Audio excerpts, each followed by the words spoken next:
Bonjour. Connaissez-vous la différence entre l'estime de soi, la confiance en soi et l'acceptation de soi? On va voir aujourd'hui que l'estime de soi et l'acceptation de soi sont deux piliers vraiment importants et qui sont fondateurs du développement personnel. La confiance en soi sera une conséquence de l'épanouissement dans ces deux piliers-là. À qui s'adresse cette vidéo tout d'abord? Elle s'adresse à toutes les personnes qui ont un manque de confiance en elles. Donc là, on va vraiment parler de confiance, la confiance en ses capacités pour avancer, pour réaliser des projets. Des personnes qui ont une mauvaise estime d'elles-mêmes, donc qui ont un défaut dans la valeur qu'elles se donnent, qu'elles se méprisent, qu'elles se dégradent, qu'elles s'auto-sabotent. Les personnes qui subissent plus la vie qu'elles ne la vivent, qu'elles se laissent mener par les autres, mener par un système, mener par tout un environnement extérieur. Et toutes les personnes qui vivent une timidité maladive. Donc là, on ne parle pas juste d'une simple timidité qui peut être éphémère, mais vraiment une timidité qui empêche de saisir des occasions, de saisir des opportunités, qui ont vraiment mal à l'aise. Les conséquences pour les personnes qui ont une mauvaise estime d'elles-mêmes, qui ont du mal à s'accepter, c'est de finir en dépression, tout simplement. En ne s'aimant pas, en ne s'acceptant pas, on va se faire du mal, on va mépriser sa santé, on va s'auto-saboter, donc on va rater des occasions, on va rater des opportunités, et on va s'en vouloir encore plus et finir encore plus dans la dépression. Et être triste, avoir une vraie tristesse pathologique, avoir un manque de confiance en soi, ensuite pour pouvoir réaliser des projets.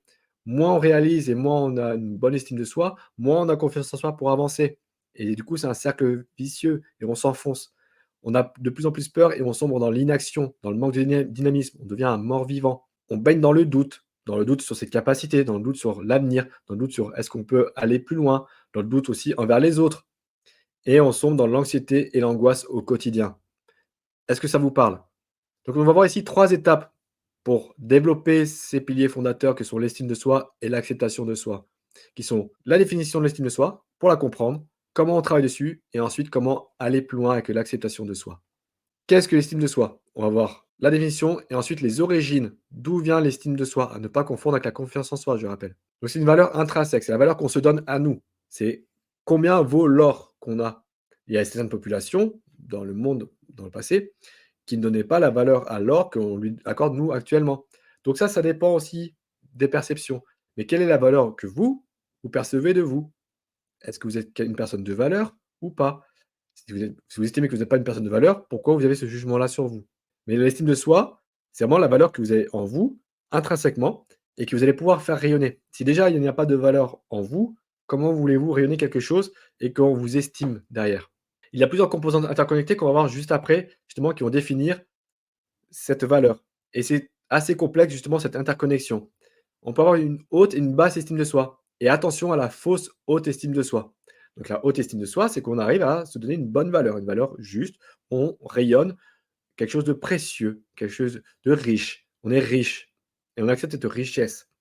Une basse estime de soi, c'est tout ce qui va amener une énergie négative. L'énergie, on va se mépriser, se dégrader, se déprécier. Donc c'est une basse estime. Imaginez un peu le cours de la bourse, haut et bas. Et à la fausse haute estime de soi, c'est une estime de soi qui va être basée sur des comparaisons par rapport à d'autres. Donc on va rabaisser des personnes pour se sentir supérieur. Donc c'est une fausse haute estime de soi, car elle n'est pas basée sur des choses intangibles, sur des choses intemporelles. Elle est basée sur une comparaison par rapport à d'autres personnes et des situations. Donc c'est une fausse haute estime de soi. Et dites-vous que des personnes qui font souvent ça, donc qui ont tendance à rabaisser d'autres personnes, sont souvent des personnes qui ont une basse estime d'elles-mêmes et qui se servent de ce subterfuge de rabaisser, de faire du mal à d'autres personnes pour essayer d'avoir un semblant de valeur. Voici quelques composantes de l'estime de soi. Donc il y a la confiance en soi, donc la confiance, la croyance en ses propres capacités, l'image corporelle qu'on a de soi, donc qu'elle soit positive ou négative. Donc forcément, si elle est positive, on va renforcer une bonne estime de soi. L'auto-acceptation, donc est-ce qu'on s'accepte avec ses qualités, ses défauts, ses faiblesses, ses vulnérabilités, son originalité, tout simplement, son unicité. Le respect qu'on a pour soi-même, donc forcément, il faut se respecter, s'aimer, si on veut également pouvoir le rayonner et demander du respect des autres. L'indépendance émotionnelle, c'est est-ce qu'on est capable de réguler, de gérer nos émotions ou est-ce qu'on est vraiment sujet à nos émotions et qu'on est incapable de les surmonter? Donc je ne dis pas qu'il faut réfréner les émotions, mais c'est être capable de les comprendre et de les assumer. Ensuite, la résilience, donc la capacité à rebondir aux échecs, aux obstacles de la vie, de surmonter les revers. Avoir des relations saines. Donc, c'est faire le tri dans ses relations et être capable d'établir et de maintenir des relations de qualité et authentiques avec d'autres personnes. Donc, ça aussi, ça fait partie de l'estime de soi. Où en est votre reconnaissance et l'appréciation que vous avez de vous-même. Donc, reconnaissez les succès, les réussites, les réalisations, les objectifs atteints, les progrès. qu'il soit petit ou grand. Si vous avez une capacité vraiment à apprécier et reconnaître les petites avancées, vous allez vraiment développer votre estime de vous-même, la qualité.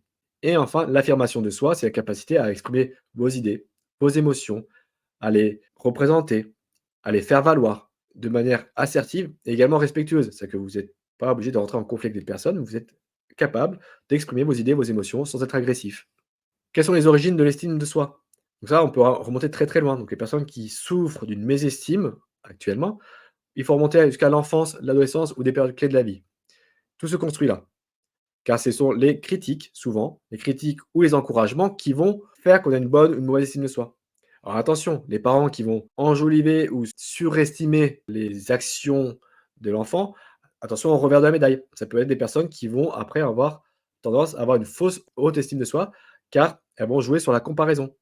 Donc attention à cela. Elles vont jouer sur la comparaison et faire du mal aux autres personnes pour toujours maintenir une haute estime d'elles-mêmes. Donc attention, faut vraiment être le plus juste possible qu'on est avec les enfants dans les compliments et les critiques, que ce soit des critiques plus constructives que des reproches qui rabaissent. Les enfants qui ont vécu dans l'écoute et le respect seront plus enclins à faire la même chose.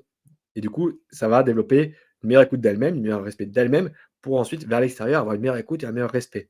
Il est important que dans ces phases clés de la construction personnelle, donc l'enfance, l'adolescence, qu'il y ait eu des encouragements qui ont favorisé une bonne estime de soi. S'il y a eu plus de mépris, plus de reproches, plus de comparaisons et cetera, il est normal d'avoir une estime qui a été bafouée. Ce n'est pas irréversible, mais il y a un travail à faire sur soi ensuite pour la surévaluer, pour la réévaluer, pardon. Mais comment travailler sur l'estime de soi, justement? Comment réévaluer? Comment la connaître et la réévaluer? Comment la jauger? On va voir qu'il est important de reconnaître ses qualités, ses forces, surmonter les obstacles et fixer des objectifs réalistes. Comment on reconnaît ses qualités? Déjà, c'est être objectif. C'est faire le point, faire une liste de ce qu'on sait faire, de ce qu'on sait. Réussir à lister ses réussites pro et personnelles sans jugement. C'est là où je insiste vraiment sur l'absence de jugement. Parce que le jugement, il y a une touche d'émotion qui, si vous avez une mauvaise estime de vous-même, vous avez tendance à vouloir déprécier à chaque fois ce que vous allez réussir. D'accord? Parce que quand on vous dit que vous avez bien fait quelque chose et que vous avez tendance à dire: «Ah, oh, ce n'est rien» ou «Oh, c'est pas grand-chose», vous vous dépréciez. Si quelqu'un reconnaît que ce que vous avez fait, c'est bien, ne vous dépréciez pas. Demandez à d'autres personnes également quelles sont vos qualités, vos réussites, vos forces, vos talents, si vous avez du mal à les trouver ou à les nommer.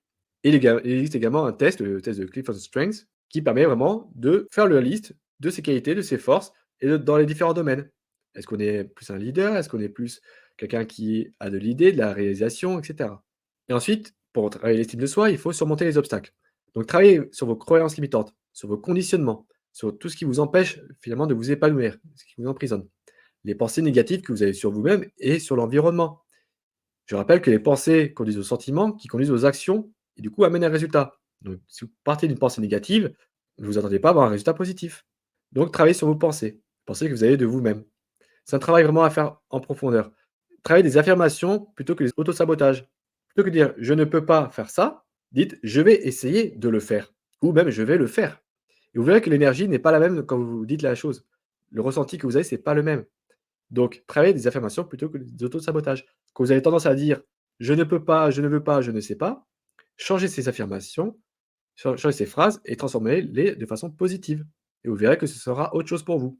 Et sortez des conditionnements dépréciatifs. Donc tous les conditionnements sociaux, environnementaux, familiaux, qui avaient tendance à vous déprécier.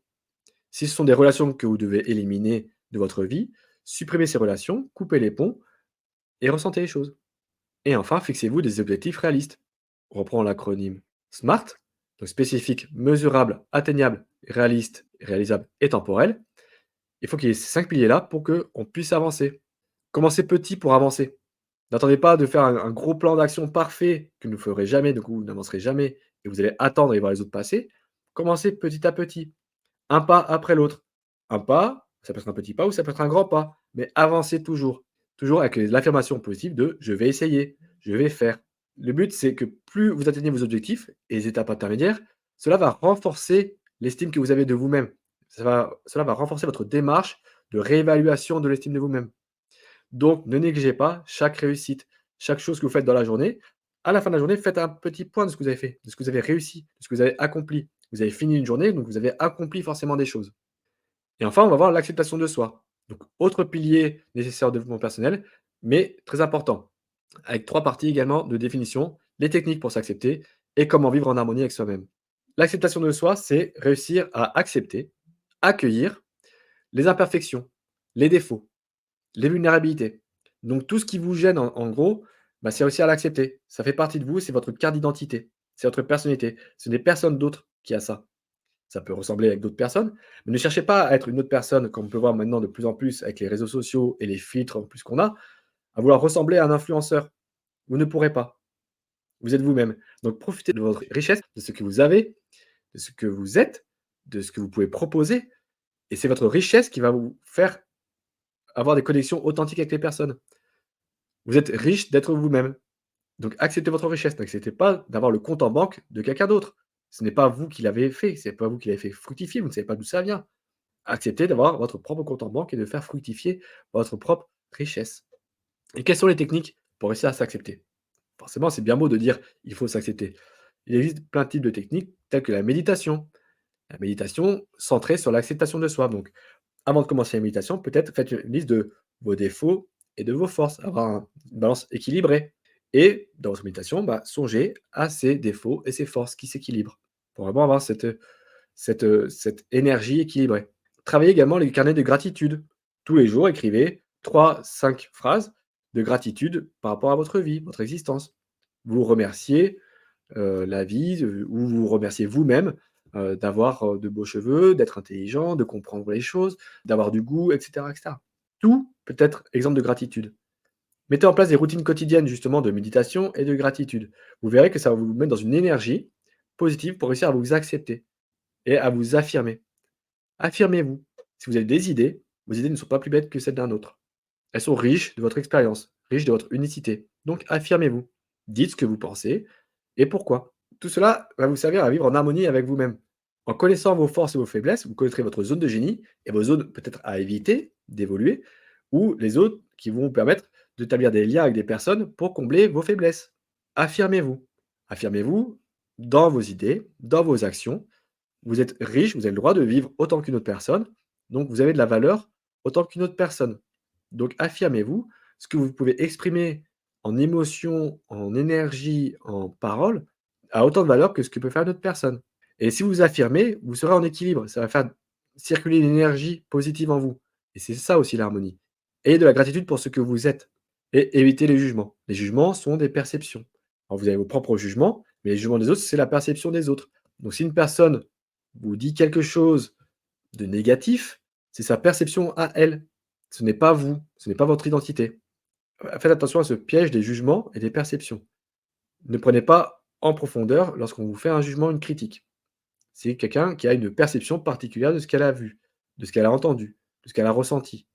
En résumé, nous avons vu que les 2 piliers de l'estime de soi et l'acceptation de soi passent par tout un travail en profondeur à faire. Il faut réussir à se réévaluer ou à se juger à une bonne valeur pour l'estime de soi. L'estime de soi qui est assez complexe sur différents aspects, sur différentes composantes qui sont interconnectées. Une qui peut faire défaut, c'est pas très grave, ça peut être compensé par d'autres composantes. Mais attention à ne pas avoir trop en défaut. Donc travaillez justement sur ces composantes-là, tous les jours au quotidien, pour réévaluer votre estime de vous-même, pour avoir une haute estime de vous-même. Ensuite, l'acceptation de vous-même est très importante pour assumer votre richesse intérieure, votre richesse d'expérience, votre richesse de vie. Vous avez une vie, ça a une valeur inestimable, c'est la vôtre. Donc acceptez-la. Et si vous étiez parfait, vous ne seriez inhumain. Donc acceptez votre imperfection, vos défauts, vos faiblesses et vos forces, vos qualités. Soyez-en fiers pour exprimer votre richesse. Il faut réussir à s'accepter pour évoluer. Si vous êtes inhumain, si vous cherchez de la perfection et que vous n'avancez pas, vous n'allez jamais réussir à évoluer. Donc en exercice, écrivez: «Oui, je suis fier d'être moi avec mes défauts et mes qualités». Écrivez-le sur un papier que vous voyez tous les jours. «Oui, je suis fier d'être moi avec mes défauts et mes qualités». Et je vous dis ciao, ciao!